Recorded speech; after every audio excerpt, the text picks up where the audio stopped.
Біз үй жағдайында чипсы дайындаймыз. Оған 3 картошка. Енді өздеріңіз көп істегеніңізде көп картошка қолдануыңызға болады. Мынандай терка, қайсы ыңғайлы сонымен істейсіздер. Приправа, қайсы ұнайды, сол приправаны қосасыздар. Салфетка керек, ана картошканы сушиліктауға. Пышақпен кесеміз, пышақпен кесуіңіз болады. Сушилка мындай картошканы жуып, крахмалын кетіруге мынандай дұрышлак, ана майдан шығарғанға осындай құралдар қажет. Ыңғайлы, сол үшін мен осындай картошканы ұстап, осы теркамен теріп дайымыз. Міне, жұқалығы мен мынандай болады.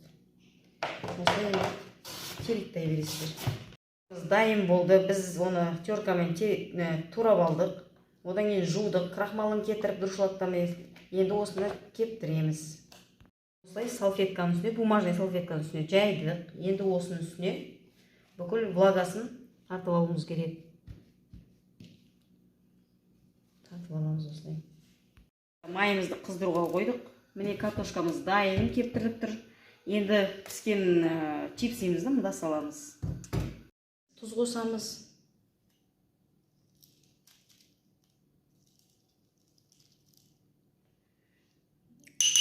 Содан кейін паприка қосамыз.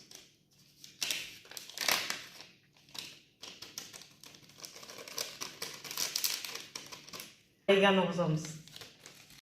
Неткенімізді енді духовкаға 5 минутқа саламыз. Қыздырылып тұрған.